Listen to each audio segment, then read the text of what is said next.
Hi, everyone. It's Tara here. And today I wanted to come on and talk about a couple things. One, is it possible to be lost in your own life? Ask yourself that. I know for me, it's absolutely true. I've been lost, I've felt lost at different times, and I currently have clients who feel lost.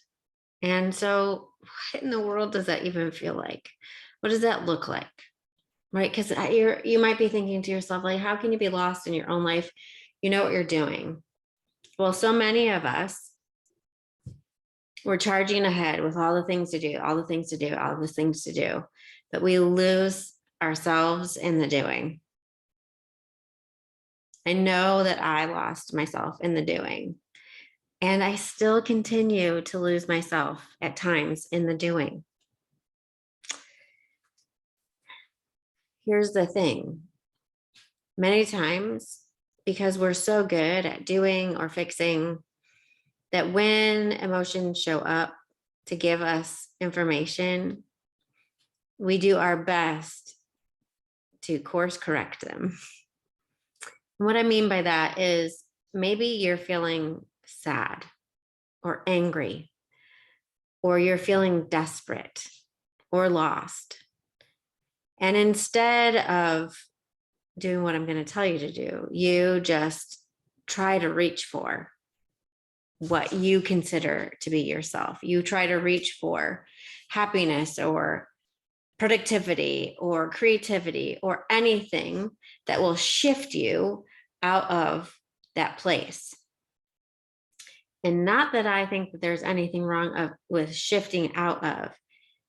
However, there are many times that emotions are the containers or the containers of information that we're not receiving. And so if you're not shifting out, if your creativity, if your productivity, if your joy-filled choices don't actually bring you to a new space, I would invite you to ask some questions, because many times the emotions are directions.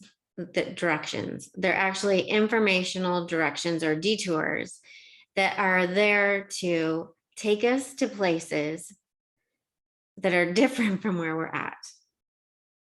So let's say you're in your life and you're feeling down. And no matter what you do, if it might be the things that used to bring you so much joy, they're just not doing it. Please start asking a question. Where is this thing, whatever it is? So this thing of emotion, how is it landing on your body and what is it drawing you towards? Ask it to show you. Ask the question. When you begin to have a relationship, a healthy relationship with emotions, rather than having a toxic one, which says, you don't belong near me, okay?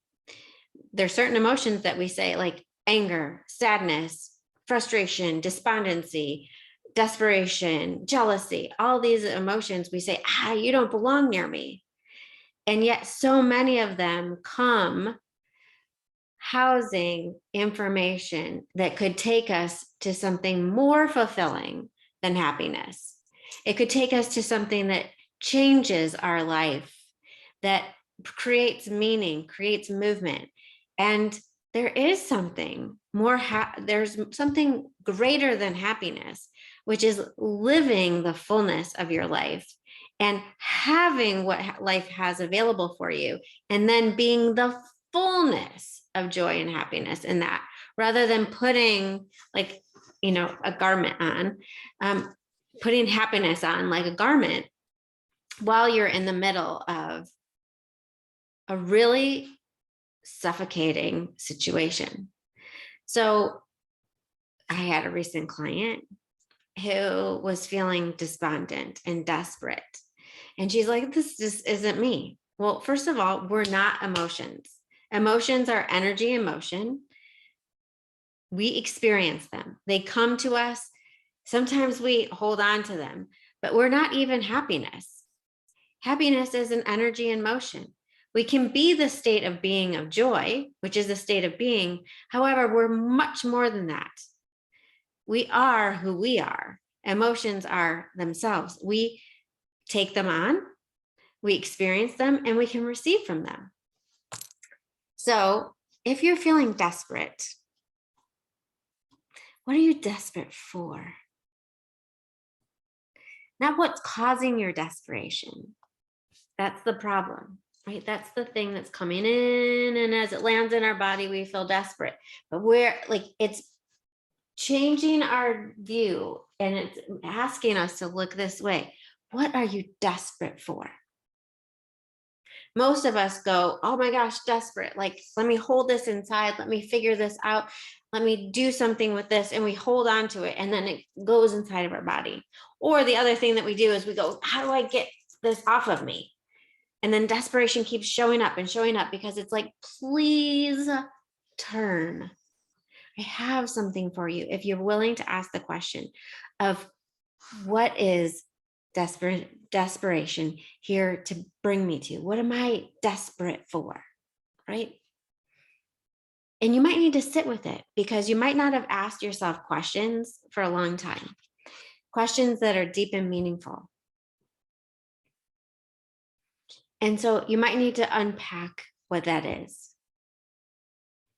It might be connections, deep and meaningful connections.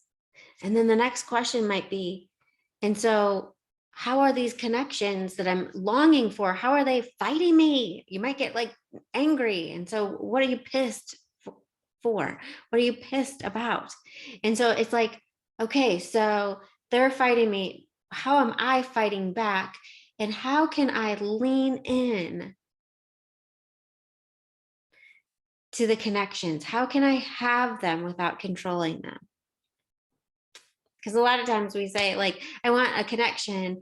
I want a meaningful connection with my spouse, my kid, my clients, whatever it is. And then we say, this is what it needs to look like. This is what it needs to feel like. And if we removed this is what it needed to look like or feel like, and we allowed ourselves to just go, where is the connection that I'm longing for and that they're available for? And how can we create that? You might even need to ask the other person. You might need to say, I'm really longing for a connection with you. I'm, this is somebody who's already chosen to be in your life, right? So I'm really longing for a more meaningful connection. I'm seeing where we're hitting all kinds of roadblocks. Do you have any ideas of how we can connect in a way that will actually be a contribution or nurture both of us, that will be meaningful for both of us? Because a lot of times we go for, how do I feel connected? How can you show up for me in a way that feels connected? And then I want you to feel connected in that too, even though it's my way.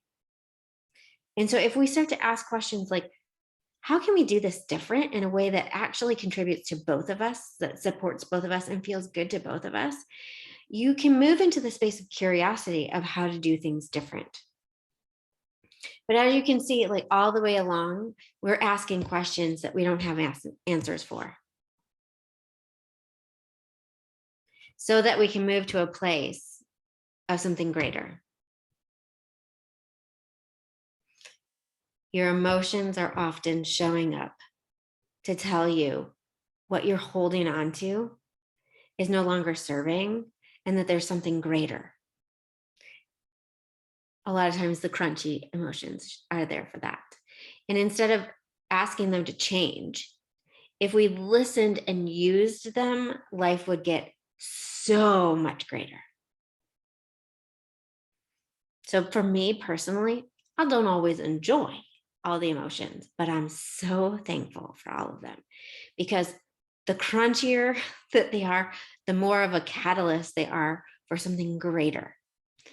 And they move faster when I don't try to understand them, when I just ask them questions, and when I don't hold on or resist them, when I allow them to do what they're there to do, which is to move me towards the life I've been asking for. because they're indicators that whatever I'm holding on to, these crunchy emotions, whatever I'm holding on to isn't working. There's something greater. And so if I let go and I look and I ask, I will receive the way towards the greater. So if you're feeling lost, those are some things to play with. And if you need additional help, you can listen to more of the video, subscribe and like, or you can reach out to me for a session. Thank you so much for showing up.